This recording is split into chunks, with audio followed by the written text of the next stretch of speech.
Quero mais uma vez, dividir com os irmãos uma palavra que Deus tem feito arder no meu coração, tem trazido um incômodo e tem me levado, eu tenho dito, a revisitar esse texto que está em Joel, capítulo 2, a partir do versículo 12.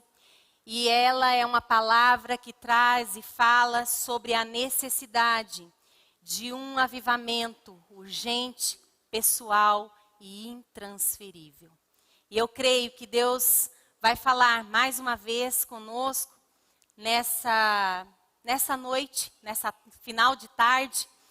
E eu queria que você me acompanhasse na leitura aqui da palavra. Nós vamos fazer uma leitura responsiva. Nós vamos trabalhar esse tema no caminho da plenitude. E eu creio que Deus, mais uma vez, vai estar nos despertando como seu povo, a vivermos de uma maneira plena tudo aquilo que Ele tem preparado para nós. Amém? Nós vamos fazer uma leitura assim, eu vou ler os versículos pares e os irmãos vão ler os ímpares. Bem forte, irmãos. Diz assim a palavra de Deus: ainda assim, agora mesmo, diz o Senhor, convertei-vos a mim de todo o vosso coração, e isso com jejuns e com choro e com pranto. Os irmãos?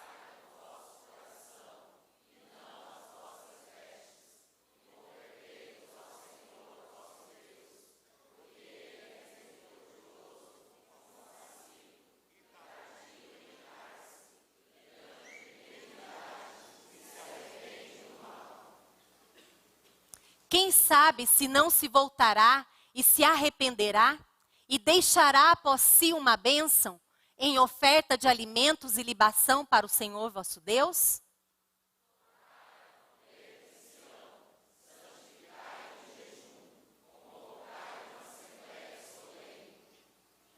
Congregai o povo, santificai a congregação, ajuntai os anciãos, congregai as crianças e os que mamam.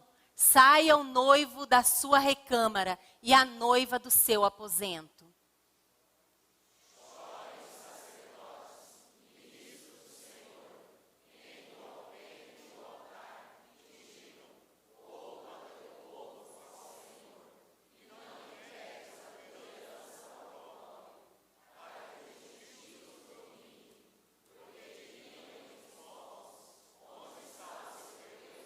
Então o Senhor se mostrou zeloso da sua terra e compadeceu-se do seu povo. Amém?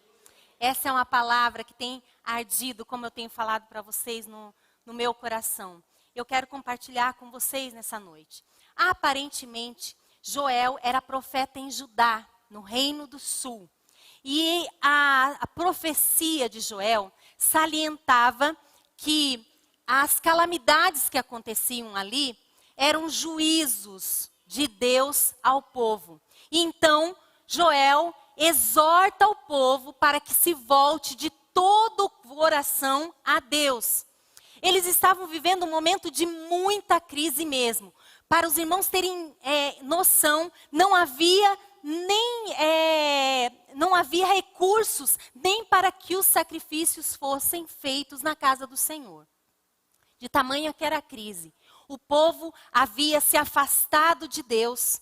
Os gafanhotos invadiam as plantações. Havia seca, fome. O gado perecia. Os inimigos se levantaram. E foi nesse contexto, então, que o profeta é levantado. Com uma palavra, sim, de exortação ao povo. Mas também com uma palavra de esperança. Sabe, irmãos, quando existe uma frieza, um distanciamento de Deus, eu creio que Deus levanta o seu povo. Eu creio que Deus levanta aqueles que estão com o seu coração desejoso, ardente, buscando a sua presença incessante, desejosos de viver algo pleno com Ele. Eu creio que Deus faz isso, Ele levanta os seus.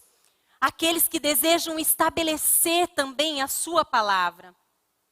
Precisamos sim, viver um avivamento urgente Nós precisamos parar de dizer aquilo que Deus tem feito na vida de outras pessoas, aquilo que Deus tem feito lá em outro lugar.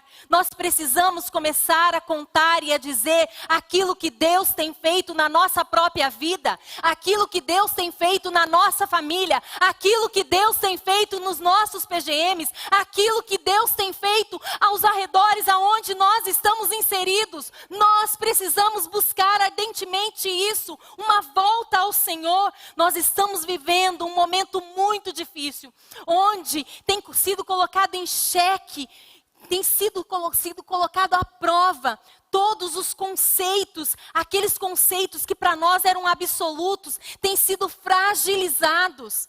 E nós, como povo do Senhor, precisamos nos posicionar. As famílias têm sido atacadas, irmãos. Os filhos, as crianças têm sido alvo de projetos que vêm de direto do trono de Satanás. E nós precisamos, como povo de Deus, nos posicionarmos. Nós precisamos, é tempo de nos voltarmos para Deus. É tempo de buscarmos incessantemente a sua presença e vivermos algo pleno que Ele tem para o seu povo nesse tempo. É tempo de nós sermos usados por Ele. É tempo de nós nos posicionarmos. Joel, ele é chamado de o profeta do Pentecoste. Foi ele quem trouxe a promessa do derramamento do Espírito, o qual historicamente nós sabemos que aconteceu em Atos 2, em Jerusalém. A qual depois Pedro entende, cita e descreve que é a promessa de Deus, é aqueles que herdam a promessa de Deus. O dom do Espírito Santo, ele é algo universal, é uma experiência cristã universal.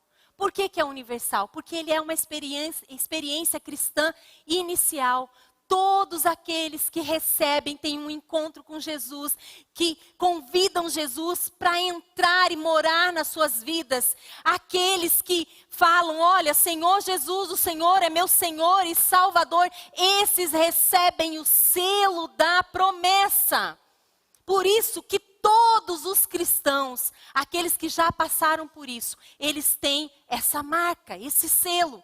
Mas eu não tenho dúvida, irmãos, que Deus quer que nós trilhemos um caminho de busca, um caminho de plenitude, um caminho de intimidade com Ele, um caminho de avivamento, onde nós vamos continuar sendo cheios do Espírito, manifestando sim santidade de vida, manifestando sim ousadia de testemunho, manifestando sim os dons do Espírito. Os frutos do Espírito precisam ser manifestos na vida do crente. Nós vemos quais são eles: paz, paciência, amabilidade, bondade, fidelidade, mansidão, domínio próprio. E a palavra diz que contra essas coisas não há lei. O apóstolo Paulo entende isso, que se vivemos em espírito, andemos também em espírito. Isso está escrito lá em Gálatas 5:25. Precisamos viver em espírito, mas também andar em espírito. Primeiro, a vida no espírito, o batismo, o selo, a marca. Depois, o andar no espírito, a plenitude, a busca, a profundidade, a intimidade com Deus. Quando nós temos os frutos do Espírito, irmãos, não há possibilidade das obras da carne dominarem mais a nossa vida.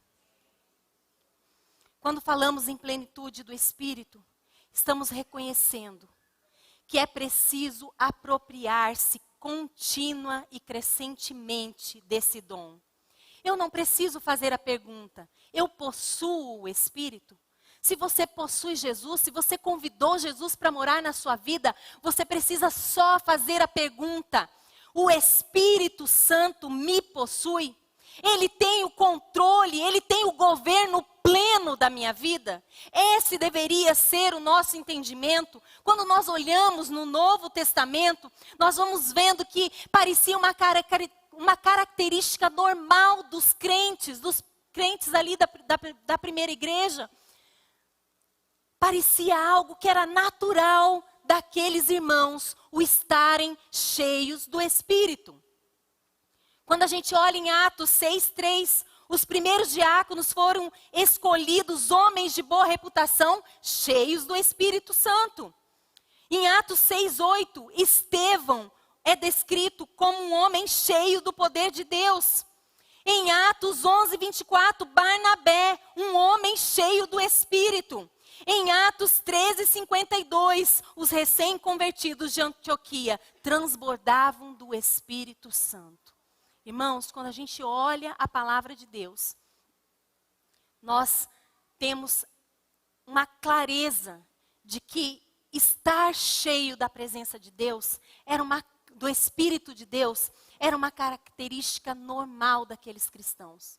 E o que nós temos vivido hoje em dia? Nós somos muitas vezes os cristãos do nada a ver. Não tem nada a ver. Não tem nada a ver isso, a gente não gosta de se incomodar, a gente não gosta de confrontar, a gente não gosta de sair do nosso conforto. Nós temos vivido isso como cristãos e Deus tem nos chamado. Estão às portas, nós estamos vendo acontecer e nós não temos nos voltado para Deus. Nós não temos buscado suficientemente a Deus para que Ele faça algo tremendo e poderoso através de nós, aonde nós estivermos inseridos. Em Efésios 5:18, a palavra diz: não vos embriagueis com vinho, no qual há dissolução, mas enchei-vos do Espírito. Quando o verbo, irmãos, no grego, quando a gente vai estudar a palavra, quando ela está no presente, ele significa uma ação contínua. Porém, quando o tempo verbal quando está em outro tempo verbal, é uma ação única. Isso aconteceu ali nas bodas de Caná, quando Jesus chama o mestre Sala e fala para ele: olha, enchei as talhas de água. Aquele verbo ali está numa conjugação que não é o presente. É uma ação única, momentânea, naquele momento, para aquele fato, para aquele lugar, para aquela hora. Mas quando nós olhamos o texto aqui, ele está no presente. É como se nós fôssemos ler assim: não vos embriagueis com o vinho, no qual há dissolução, mas enchei-vos do Espírito, e continuem se enchendo do Espírito, e mais, e continuem se enchendo. É uma ação contínua do presente, mas precisamos continuar. Não há dúvida, irmãos. Deus quer uma vida plena para o seu povo. Deus nos quer cheios do seu Espírito. Deus quer isso para todos nós. E isso é intransferível. Isso é pessoal. Isso é para cada um de nós. A isso Jesus chama de vida abundante. E às vezes nós nos perguntamos: e como nós podemos? Como então nós podemos adquirir essa vida plena, abundante, essa plenitude do Espírito? Como então nós vamos buscar um avivamento genuíno, algo que nós vamos viver para agora e não vamos ficar simplesmente contando do que aconteceu em outro lugar, em outra esfera? Através desse texto em Joel, eu acredito que nós possamos ter uma base do que Deus espera de nós. Deus quer que eu tenha uma vida espiritual plena. De que forma? Inteira e intensamente. Repita comigo: inteira e intensamente. Deus quer de nós uma vida derramada inteira e intensamente. O verso 12 diz, na primeira parte: de todo o coração, inteira. Nós não podemos viver experiências profundas, marcantes, com um relacionamento raso na presença de Deus, um relacionamento superficial com o nosso Deus. Nós vemos que Deus sempre se importou em ter um relacionamento conosco. Quando Ele cria o homem, Ele coloca o homem ali no jardim, e a cada virada do dia, Ele então visita o homem para conversar com ele, para relacionar-se com ele. Mas aí o que acontece? O homem então peca, o homem traz o pecado, se afasta de Deus, se desvia, e Deus providencia alianças, e depois disso uma volta plena através de Cristo Jesus, porque Deus quer se relacionar com o seu povo. Deus tem interesse nisso, mas nós não podemos ficar nos relacionando somente com aquilo que Deus pode nos oferecer. Irmãos, nós temos visto muito isso nesse tempo. Nós queremos saber o que Deus pode nos dar, e Ele pode sim. Ele tem prazer em abençoar o seu povo. Ele pode visitar a nossa vida com saúde, com milagres. Ele pode restabelecer todas essas coisas. Ele é poderoso e Ele pode fazer. Mas o nosso relacionamento não pode estar baseado naquilo que as mãos do Senhor podem nos dar.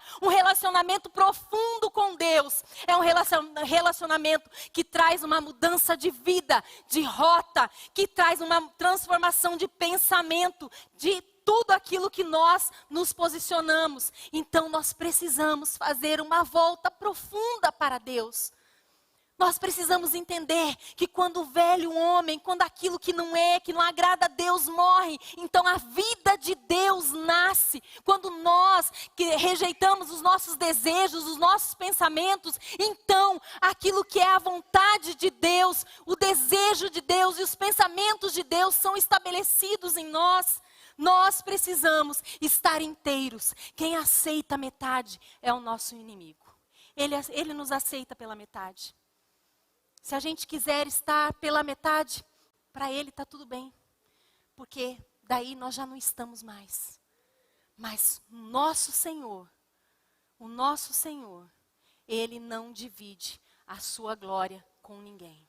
E nós precisamos estar inteiramente nele. Intensamente, olha o que continua ali no verso 12, na parte B, com jejum, com choro e com pranto. Jejum não é barganha, jejum não é troca, jejum é aproximação de Deus, jejum é intimidade com Deus. Olha, note essa frase: o quanto desejamos e ansiamos irá determinar o nosso empenho em buscar a Deus. Joel fala aqui, com jejum, com choro, com pranto. Sabe, irmãos, e eu não quero, e eu não estou aqui para isso, para julgar a respeito de jejum, como as pessoas fazem, mas é importante a gente saber que jejum, ele tem a sua característica mesmo, tem a sua própria característica. Tem pessoas que misturam o jejum com o propósito. Não tem problema. Nós podemos fazer, eu faço propósito, eu faço jejum.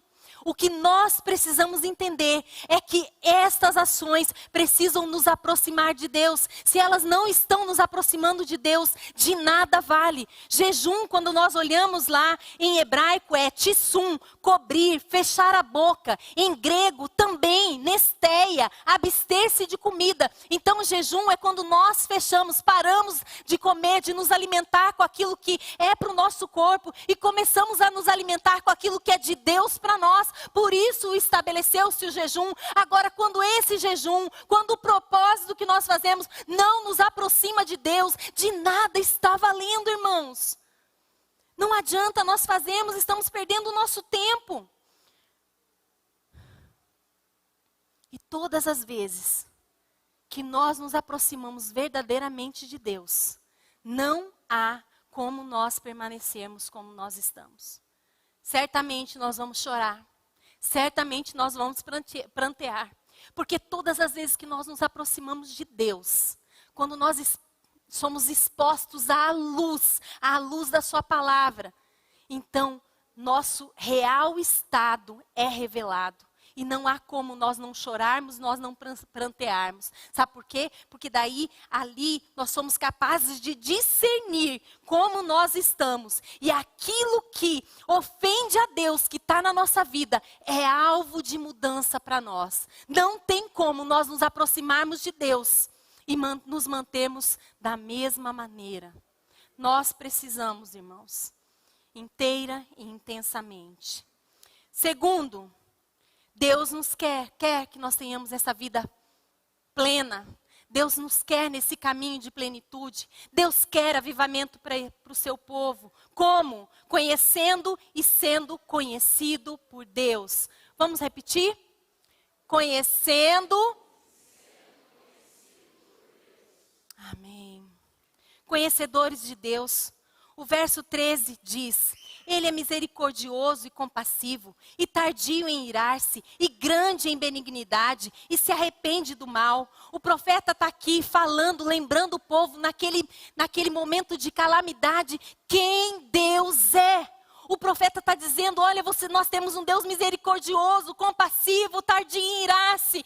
Esse é o nosso Deus. Quando o salmista fala lá no Salmo 139, 6, que tal conhecimento é grandioso demais para ele e sobremodo elevado, que ele não pode atingir, o salmista não está nos desincentivando a buscar a Deus, porque realmente nós não vamos saber quem ele é na sua totalidade. Pelo contrário, ele está dizendo que, olha, quando ele busca, ele vê a grandiosidade de Deus, ele vê quem Deus é, que Deus é tremendo, que Deus é poderoso, que Ele é onisciente, Ele é onipresente, Ele é tudo em nós, e nós conhecemos esse Deus na profundidade. Em Oséias 6:3 diz, conheçamos e prossigamos em conhecer ao Senhor, como a alva a sua vinda é certa, Ele descerá sobre nós como a chuva seródia que rega a terra. Nós não podemos parar de conhecer e de buscar conhecer a quem é o Deus a quem nós servimos. Nós não podemos.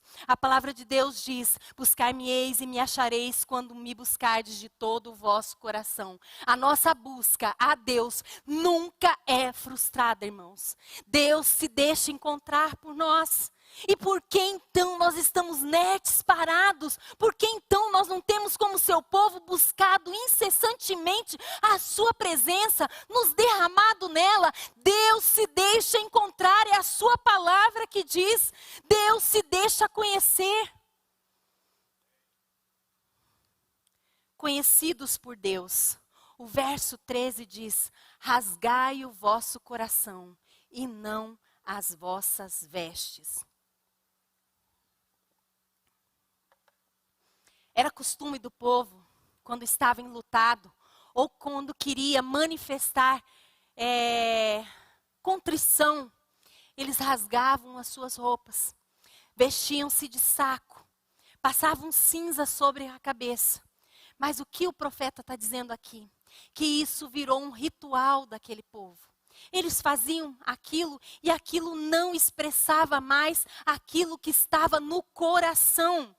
Então de nada adiantava, era preciso rasgar, na verdade, o coração e não as vestes.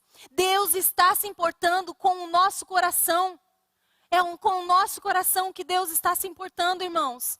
Não adianta nós virmos domingo após domingo e fazermos o nosso culto se aquilo não expressa aquilo que está dentro do nosso coração.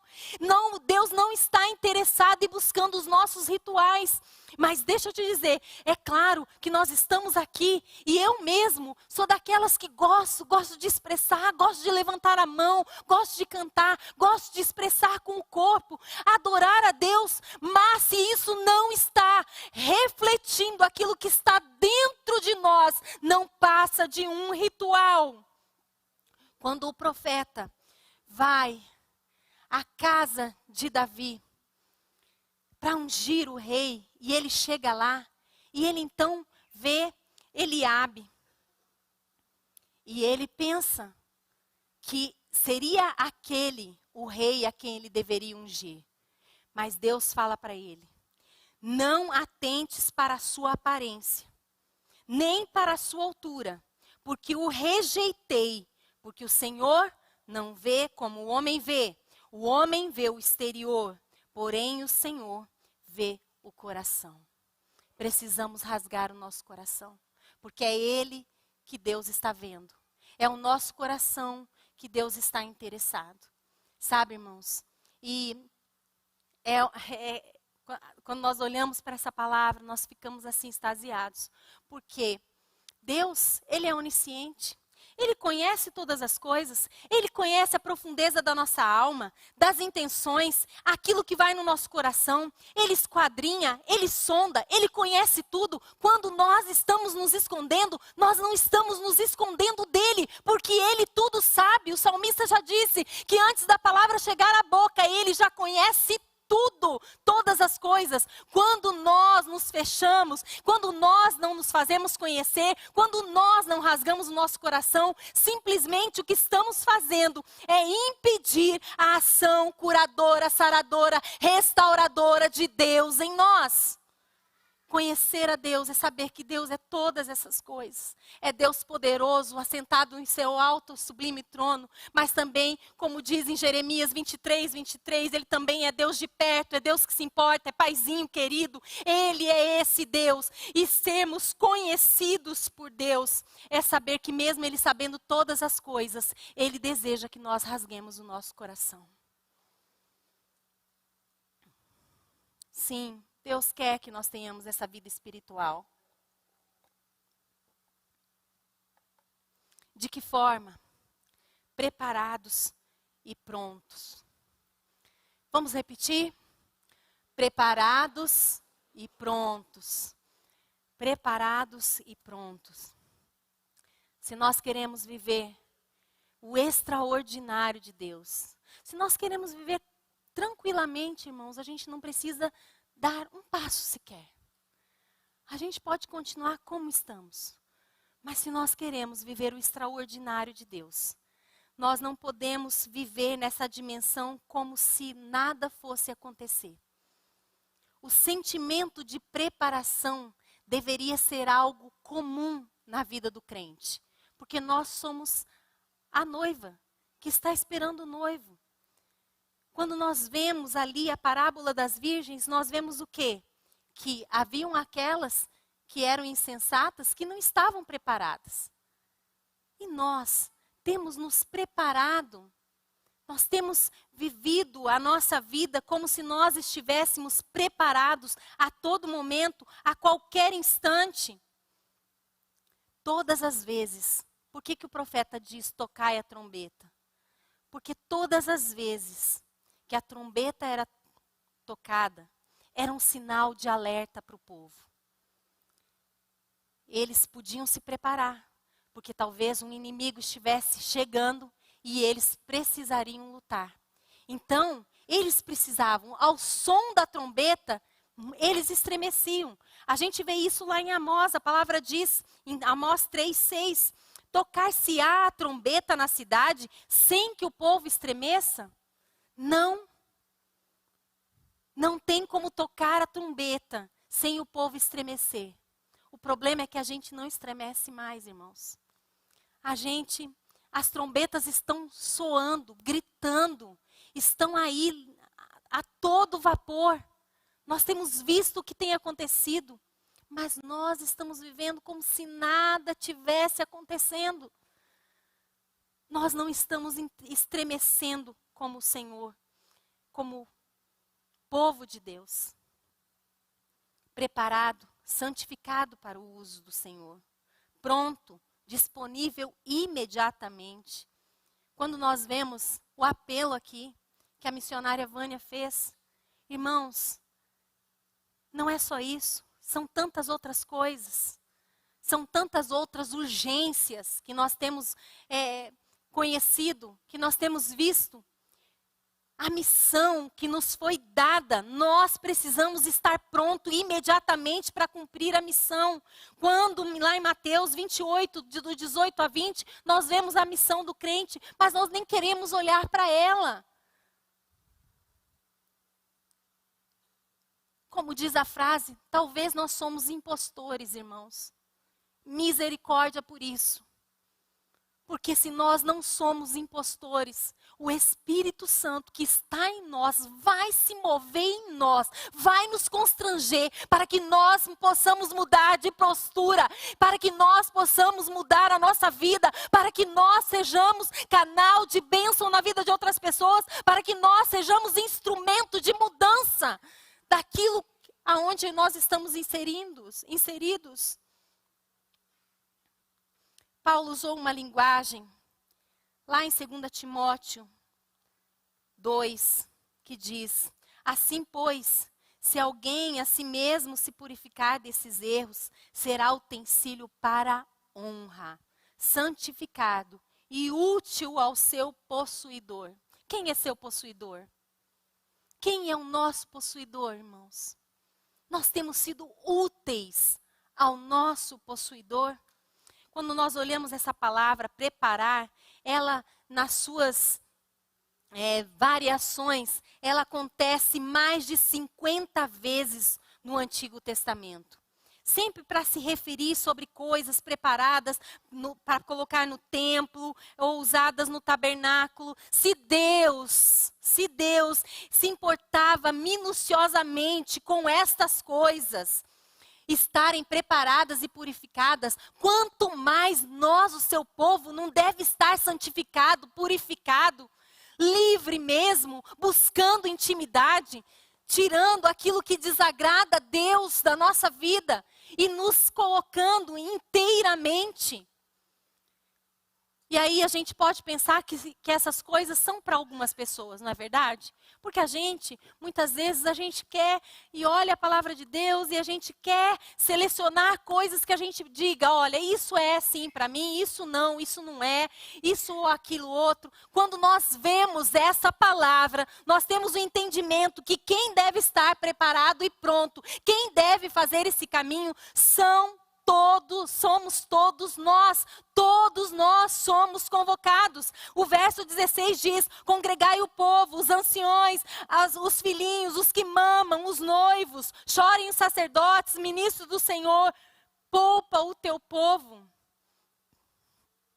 A gente sabe que os noivos tinham uma liberação para viver, para aproveitar as núpcias. Então eles eram liberados, as mães que amamentavam também eram liberadas. Mas o profeta está dizendo aqui que diante da urgência, ninguém estava liberado. Irmãos, nós precisamos. Eu gostei muito quando a Roseli falou aqui hoje, quando as crianças vieram à frente. Quem vai conduzir essas crianças? Quem vai levar? Nós estamos levando os nossos filhos, expondo os nossos filhos à presença de Deus, a ter intimidade com Ele, a amar a sua palavra. Nós temos feito isso com os nossos filhos. Não podemos, irmãos, nós precisamos estar todos. A família tem sido avassalada. E se nós não nos posicionarmos como homens e mulheres de Deus, sabendo o nosso real propósito, irmãos, o que será? Fala assim, chorem os sacerdotes, ministros do Senhor. Fala sobre aqueles que têm liderança. Mas eu creio, irmãos, que todos nós exercemos liderança. Nós exercemos liderança na nossa casa, nós exercemos liderança no nosso local de trabalho, nós exercemos liderança na casa do Senhor. Não importa em que nível de liderança, mas nós precisamos chorar, nós precisamos nos arrepender, nós precisamos fazer uma volta ao Senhor, irmãos. E isso é urgente, isso não é para amanhã, isso é para hoje, isso é para agora. E Deus quer nos fazer um desafio. E esse desafio que a palavra do Senhor nos faz, está lá em Tiago, capítulo 4, do 8 ao 10. Chegai-vos para Deus, e Ele se achegará a vós. Limpai as mãos, pecadores, e vós de espírito vacilante, purificai os corações. Senti as vossas misérias, lamentai, chorai, torne-se o vosso riso em pranto e a vossa alegria em tristeza. Humilhai-vos perante o Senhor e Ele vos exaltará. Nós precisamos fazer uma volta a Deus. Nós precisamos urgentemente. E o Senhor é claro em sua oferta. Cheguem-se a mim. E eu me achegarei a vós. Mas não do nosso jeito, irmãos. Divididos entre o mundo e Ele, mas inteira e intensamente. Ele é claro, cheguem-se a mim e eu me achegarei a vós. Mas não escondido nas suas máscaras. Conhecidos por Ele. Conhecedores dEle. Cheguem-se a mim e eu me achegarei a vós. Não acomodados e indecisos, mas preparados e prontos. para toda a boa obra. Como tem sido a nossa vida, irmãos? Nós temos ansiado e buscado o enchimento do Espírito. Sabe, irmãos, quando nós cantamos, Senhor, enche este lugar. Não é este lugar, irmãos. É esse lugar. Enche esse lugar. Enche, Senhor, este lugar. Enche a minha vida. Uma medida recalcada, sacudida, cheia, transbordante da presença de Deus, do Espírito de Deus. Porque daí nós não vamos estar mais, sabe, perdidos, acuados. Não somos nós que precisamos estar acuados, perdidos. Não. Se nós estivermos cheios do seu Espírito, irmãos, nós vamos estar prontos para passar o que a igreja primitiva passou. Nós vamos estar, sabe, nós vamos ter ousadia de testemunho. Nós vamos ter os frutos do Espírito. Sim, vamos ter. Porque quando nós estamos cheios, irmãos, nós temos ousadia, nós temos autoridade, nós temos vida. E Ele que se move em nós, faz coisas grandiosas, não por nós, mas porque é Ele quem faz em nós, é através de nós. É como diz a palavra, somos utensílios de honra, usados, úteis pelo seu Senhor, ao seu possuidor. Você é utensílio de honra? Você quer ser cheio do Espírito? Eu queria que você fosse se colocando em pé. Se você entende que essa palavra é de Deus e é para você e é para esse tempo, e que Deus precisa mesmo encher a sua igreja, encher o seu povo, encher do Espírito Santo, para que nós possamos viver algo tremendo e poderoso nesse tempo que se chama hoje, irmãos.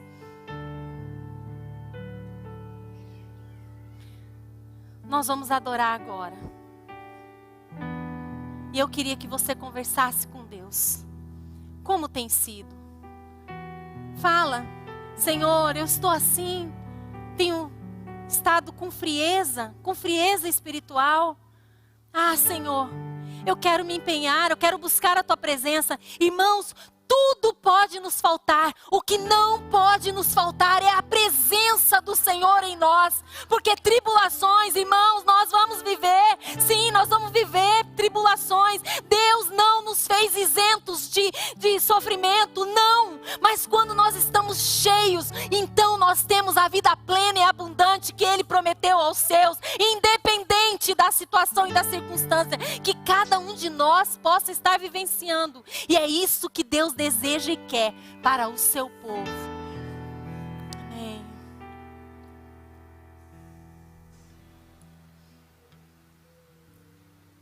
Jesus.